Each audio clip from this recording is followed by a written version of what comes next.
Let's go. The Saturday morning meeting, PK52, season's greetings, Merry Christmas, Happy Toyota-thon. I hope everything's going good. Well, I think I've waited long enough. I've really been, biting my lip. Want to give you guys all the information on the 2020 Highlander. I know it's starting to roll out to you. You're starting to trickle the information. So I broke this down into a two-part series. Next week, I'm going to go into the pricing of each trim level, all the way down through the hybrid model that'll be available in February.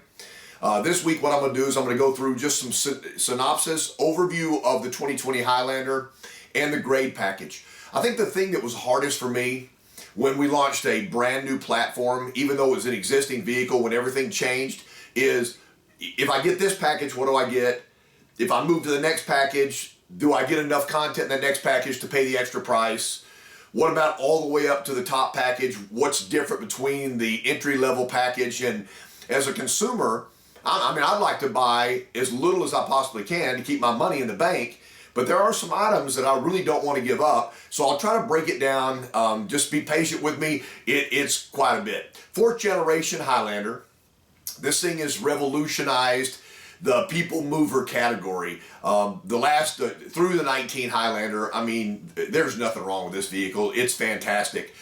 This year it's a little longer. I hate to quote the numbers because it's ridiculous when you quote the number in inches, but they've stretched it a little bit, which gives you a little bit more pasture, a little bit more cargo room.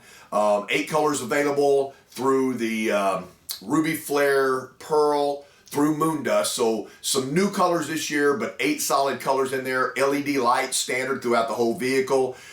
In the upper levels, the 120 volt outlet in the back cabin. When you open the hatch in the back, it's on the left hand side.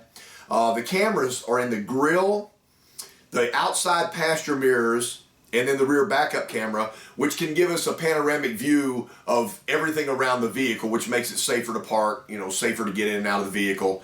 The gasoline 3.5 liter is a V6 with 295 horsepower, 263 foot-pounds of torque.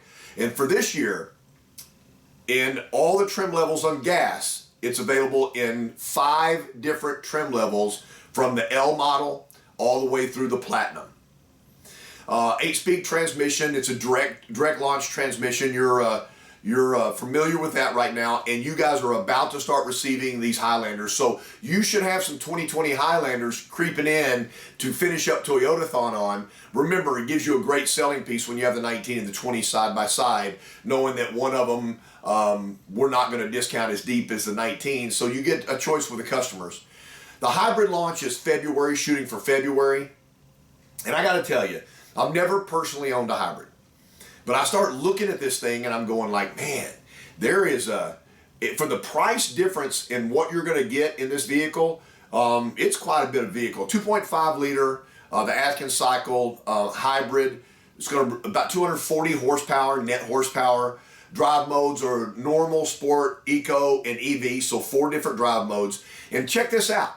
You can now get the hybrid in 2-wheel or 4-wheel drive. The only big difference between the gas in the trim level offerings is that you can't get an L model in the hybrid. So it's only be 4 models of the hybrid. All right, let me go through this and be patient with me. So the trim level. So the L model, the introductory model, bench seat is standard in the mid seat. So you have one option, is bench seat. 18-inch alloys, 4.2-inch MID. All windows are express up and express down. I think that's super cool. 8-inch screen for your nav screen. Cloth interior on this. And again, there's no L model in the hybrid. So that's your base model and base package. As I learn more, obviously I'll throw more on Twitter and I'll throw more on Facebook, and then if I catch something before next week. There's still some stuff that I can't say, so I'm really trying to be cognizant. I hate making Toyota mad at me because every single third-party blogger, Torque News, all the automotive magazines have already done full disclosure on this thing, but I'm not allowed to tell you stuff. In the LE, you got a power liftgate, blind spot monitor, LED fog lamps come with that. Leather steering wheel cover and shift knob. I like that's a nice package. Remote start, and you can get a bench seat or captain's chairs at no additional charge. So you can order it any way you want. Be real cognizant of the way your region orders these vehicles. If they order no bench seats in the LE, and your customer comes in and wants a bench seat, if your region doesn't import that bench seat in, it's completely their choice of how they bring these packages in, and your customer wants one, they're sitting there going like, I've seen it online, I can get the bench, and you're saying, well, it's not available in the region. So be careful when you're talking to the customer prior to them coming in based upon the way your region orders these. So that bench seat may be something that might be available or might be limited availability, just depends on the input your dealers give the region on how they want these things fitted out. Move to the XLE, 10-way power seat. The MID is now 7 inches, auto dimming rear view mirror, the garage door opener with that package that has the soft tex fabric. Okay, so there are people that will not buy leather. So this is going to be their upgrade model. If you don't want leather in your rig, you get the Softex with the XLE. That'll be the go-to. So if somebody tells you no leather, this is your rig right here. Auto high beams are standard, and again, bench or captain's chairs at no cost, depending on the way the region orders them. Moving into the luxury lineup of the last 2 models, the Limited. So JBL system comes standard with this dynamic nav. Now this dynamic nav is, if you're familiar with it now, it's in the cloud. So it's real time, real speed controlled by the cloud, and that nav system should be the best nav system we've had in a Highlander. 20-inch alloys, 120 volt outlet will be standard in the back on this one, so you get the 120 volt here. Memory front seat. Foot operated tailgate, so we get the foot operated tailgate on this one, leather perforated seat, so leather standard with the Limited. These are heated and cooled perforated seats. All-wheel drive gets dynamic torque vectoring, snow mode, multi-train select, and DAC.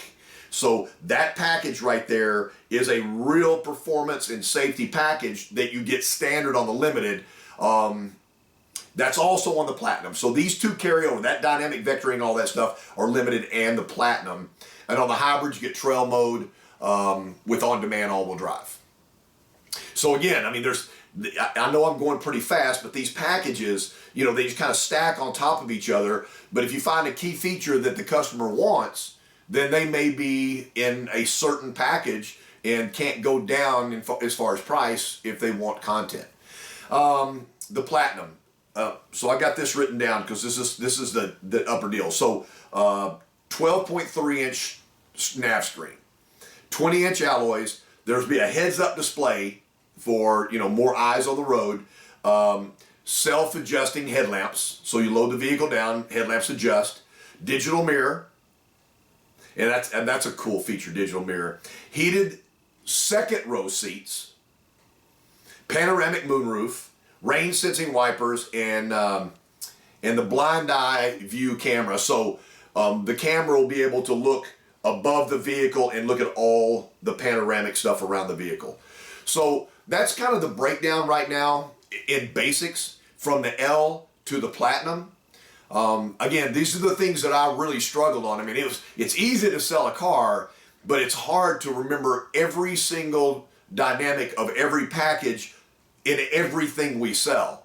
So hopefully this was just a good run through so you guys will be prepared for the 2020. Next week, I'm going to go into some dynamics of the vehicle, what other people are saying about it, and I'm going to price it from 2-wheel drive to all-wheel drive, all the way to hybrid in every single trim level based upon what I already know. Give me one more week to verify that I'm not giving you the wrong price points, but I will even give you the price points next week on the hybrid. PK52, the Saturday morning meeting.